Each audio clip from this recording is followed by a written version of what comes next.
Ever felt anxious, irritable, or like you have really low energy after you eat a meal?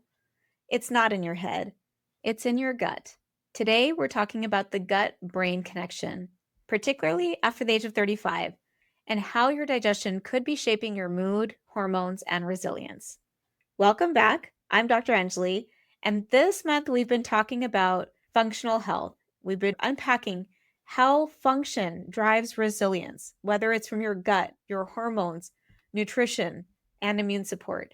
So, to close out October, I want to take you into a deeper dive into one of the most powerful but often misunderstood systems, the gut brain connection. So, we're learning more every year about how the microbiome, the trillions of bacteria in your gut, doesn't just affect digestion, but also impacts your mood, sleep, and even how your body responds to stress. And for women over 35, this connection becomes especially important because hormones shift and stress patterns amplify our gut changes. So let's give you a real example. One of my practice members, we'll call her Emily, she told me, every time I eat, I either get bloated and uncomfortable or I crash and feel depressed for hours. And I thought I was just being oversensitive. But it wasn't just her, it was her gut brain loop. And poor digestion was triggering inflammation, and inflammation was affecting her mood and her energy. So once we supported her gut, small shifts in her food and her rhythm and her stress, her mood swings started to level out. That's how powerful this connection is. So let's talk about what happens beneath the surface. So, first, there is this vagus nerve. This nerve connects the gut signals directly to our brain. And if our gut is inflamed, our brain will get these stress signals. So, 80% of the communication in our nervous system is our body feeding information back to our brain, and 20% of it is our brain to our body. So the vagus nerve is being talked about in many health arenas right now because and it has been for a little bit of time because it is so impactful on so many different levels of our how our body functions. So the vagus nerve is coming from our spinal cord via the nerves and going to different organs and systems in our body. Then there's also serotonin. About 90% of serotonin, if not a little bit more, and this is our feel good neurotransmitter, right? This is made in our gut. This is not made in our brain, even though it's the feel good, the mood neurotransmitter. So, a lot of times when we talk about symptoms of depression or having a depression diagnosis, it's linked to how well your serotonin is being produced. And this, we know about the gut brain connection, but sometimes when we talk about mental health or things like depression or anxiety, sometimes we forget to link it to how well our gut is functioning. So, if our gut is off, our mood regulation will really get impacted and it will suffer. So it's not just about taking the medication. I'm not saying that you shouldn't take your medication, but it's important to look at what is actually happening. So rather than just relying on something that will change effectively the SSRI will make it seem like there are less receptors available, right? It'll start to shut down some of the receptors for serotonin. So it's distributing that same amount of serotonin through fewer receptors. But instead, what if we could actually improve the levels of serotonin so we're not having to just shut down some of the receptors? We can actually have higher levels of serotonin available in our bodies to allow for better mood regulation. And we talked about sleep being impacted by our gut. And this is why, right? Because serotonin converts to melatonin. So if we don't have adequate levels of serotonin to begin with, it can impact how much melatonin we can produce naturally and our ability to stay asleep through the night properly or well. Also, we need to look at inflammation, right? Because leaky gut or poor digestion will trigger systemic inflammation. And the brain, again, will interpret this as being stressed. And so a lot of times what we eat, we may not have an allergy to it, but we might have a sensitivity to it. And because the sensitivity may not be as extreme, and it may take a little bit of time for that sensitivity to appear, it can be really challenging to identify from just looking at our food intake alone. It can be challenging to identify what is our sensitivity. And the other thing is that because that's challenging to identify, we tend to get exposed to it on a fairly consistent basis because most people are eating about the same 10 to 14 foods in different combinations, perhaps, but the same 10 to 14 foods on rinse and repeat, right? And if you are sensitive to one of those foods or a couple of those foods, but we don't know it, our body starts producing low levels of inflammation in response to those foods.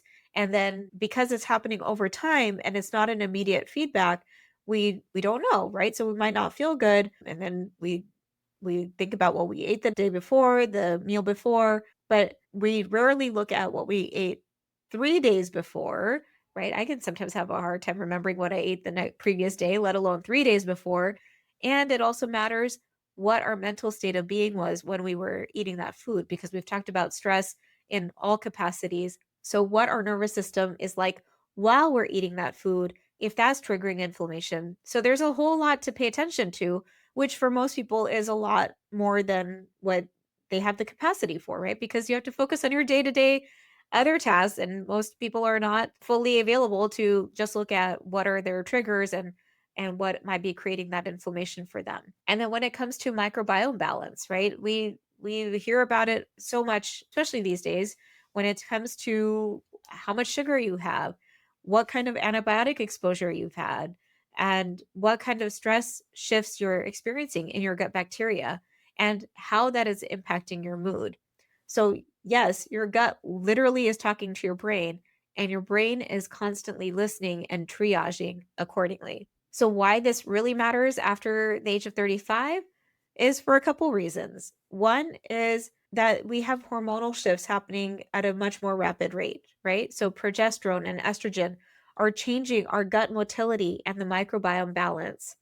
The stress loads are higher because we are likely managing higher levels of career responsibility, parenting responsibilities. You might be TTC, and all of these things can really impact our digestion. But also, it's not just the age, but it's the years of habits, the years of restrictive diets, the years of antibiotics that have already started to impact our gut resilience. And so that's why so many women will say, I never had any of these issues in my 20s, and now food just feels harder. And it's not in your imagination. Your gut brain axis is actually then more vulnerable, but it is also more responsive to change.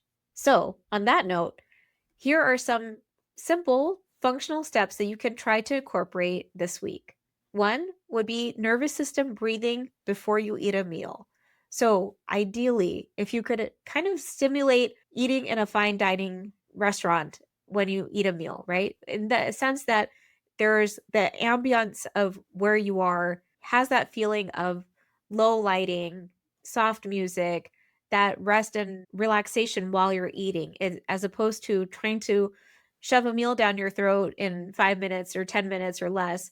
But rather than that, having the time to eat, having the time to enjoy conversation, or if you're eating by yourself, just having that moment to be present with your food. I know this might sound like a little bit of a departure from your day to day reality, but if you can take a few breaths even before you start eating, look at your food, smell your food, think about the texture of your food, think about the flavors. Ideally, you could do that while you're eating, while you're chewing also, but having your body get prepped to eat by paying attention, being more present can be a really great way to stimulate or re-enhance that gut brain connection. So the moment you smell your food, think about what you're eating and trying to focus on that. So even taking a few deep breaths before you eat can really signal safety to the body, which is what will allow you to absorb the food, the nutrients, and to activate the digestion more optimally, rather than feeling like you're on a stress state or that you're a car pulled over waiting for the emergency vehicles to pass. So similarly in your body, that your body can focus on digestion, it can focus on driving rather than feeling like it's being pulled over for letting that emergency take place. And then if it constantly feels like there's an emergency taking place, then digestion gets really impacted and really slowed down. Allowing that feeling of safety for your body is really, really critical before you start eating, while you're eating, and even right after you eat to help signal that gut brain connection. Of course, eating some type of fiber and fermented foods in small, consistent amounts. So, this is about consistency more than trying to do it really well for a week and then going back to your previous habits. So, this could be things like sauerkraut or kimchi or kefir or fiber from beans and vegetables to have that extra support for your gut. We talked about this month, but having protein in every meal that you eat, right? Having protein in the beginning of your day, ideally 30 to 60 minutes within wake up time to really help stabilize your blood sugar and your mood. So, regardless of if you're vegetarian or vegan or if you eat meat, try to think of what you can do to increase protein. We have a protein tracker linked below if you want to get a sense of where you might be at and where you might be trying to reach in terms of your protein intake to really help with that rest and digest state of being with your parasympathetic response. And trying to limit your ultra processed foods, right? So if you're going to the grocery store, trying to shop in the perimeter of the store because that's where all the perishable items are, or in the refrigerated section, which is usually, again, along the perimeter of the store. Trying to limit your processed foods so that you can help prevent or slow down the disruption to your microbiome. And so this can be starting with one small swap, whatever might feel comfortable to you, right? So rather than getting the packaged applesauce, maybe that means eating an apple instead. Whatever feels like a small swap for you that would challenge you to get a little bit outside of your comfort zone. But even if that can shift in your grocery store run, to really challenge yourself to shop in the perimeter. That can be a really great way to help identify what type of food you're getting. And then lastly, you could think about keeping a mindful reflection journal. This could be a really simple food mood journal to really track how your body feels 30 to 60 minutes after you eat. Because there's so many things happening in our heads, there's so many things that we have to keep track of that when someone asks you, if it's a practitioner or when somebody asks you how do you feel or when did this start, it can be really hard. I mean, I've done it before, right? I sometimes have to really think about when did I actually start noticing this happening, because there's, again, so many things that we're trying to keep track of. So having a simple journal where you could just track, I ate this is how I felt, it can help us keep tabs on what we're experiencing. So here's the takeaway. If your mood, energy, or stress feels harder to manage after 35, don't just blame the hormones.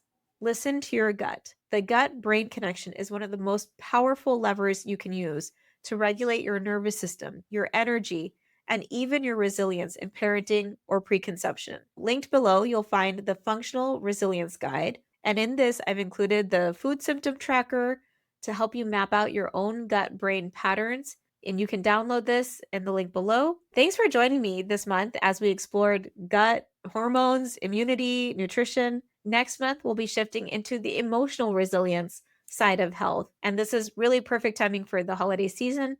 We'll talk about boundaries and stress regulation and building rhythms that really can help keep your family steady when life gets extra busy. See you next week.